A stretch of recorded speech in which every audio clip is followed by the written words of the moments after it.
Jennifer, thanks for joining us today. Thank you for having me. It's really exciting to be here. Tell me a little bit about your organization, New Mexico Appleseed, and what exactly they do for people who aren't familiar with it. Sure. So New Mexico Appleseed is a nonprofit that works on poverty issues. So we work on hunger and homelessness and all the issues that face children in poverty. And we try to work in it from what's called a systems perspective, which is we change laws. So probably everyone remembers the lunch shaming law that went internationally viral, where we were the first state to prohibit schools from taking out kind of a debt collection process on children. So if kids used to go to the cafeteria, and if they had no money at the cafeteria or no credit, they would either have their lunch thrown out or be given nothing or even be made to clean the tables. And so in response to the problem of kids getting shamed, we wrote the country's first law that said no matter what happens, you have to give the kid a meal, and the same meal that you give everybody else. No cheese sandwiches, give them the same meal, and do the debt collection with the parents.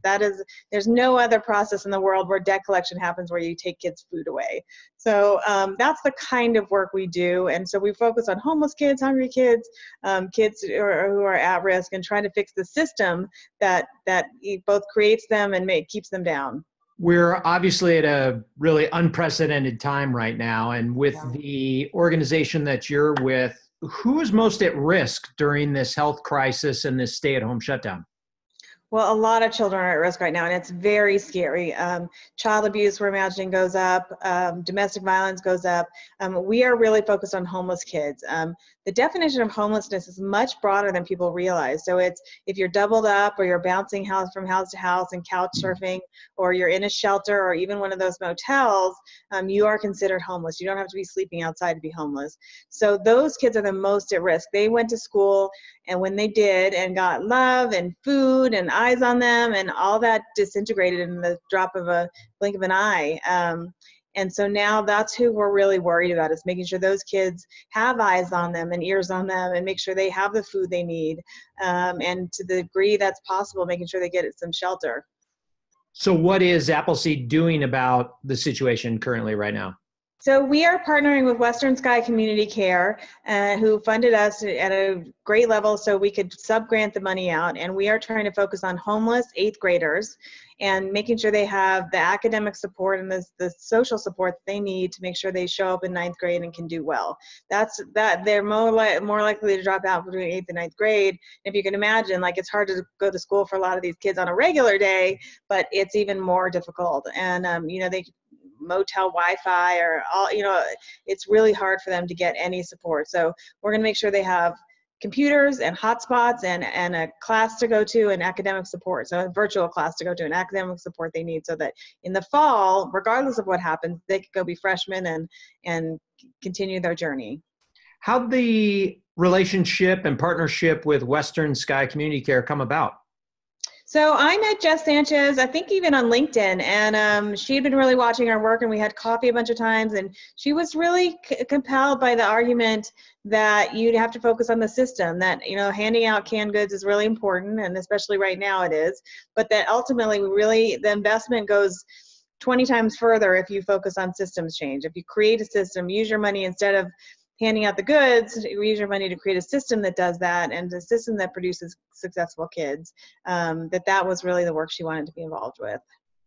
You mentioned, handing out some supplies that will help some homeless students at this point in time that we're dealing with.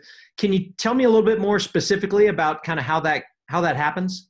Well, so it's really interesting. Under federal law, schools are required to provide homeless children with the same education as everyone else. And it occurred to us, we're lawyers, and it occurred to us that that wasn't happening. So school districts were offering distance learning, but those kids weren't able to access it.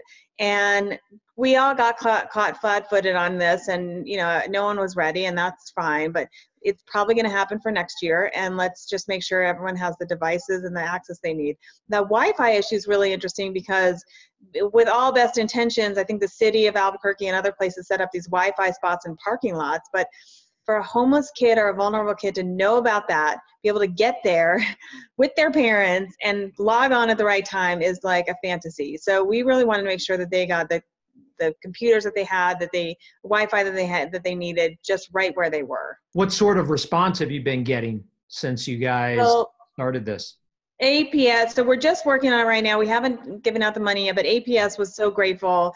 So working with the state and APS, and I mean, they're just barely hanging on. Those homelessness coordinators are really working hard to try and find these kids. Like, even finding kids is hard.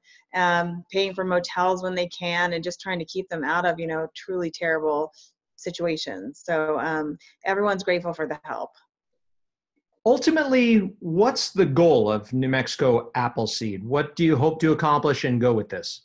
Our goal is to end child poverty in New Mexico. We have generations and generations of poor families and poor kids, and we've probably invested billions and billions of dollars, and it hasn't worked.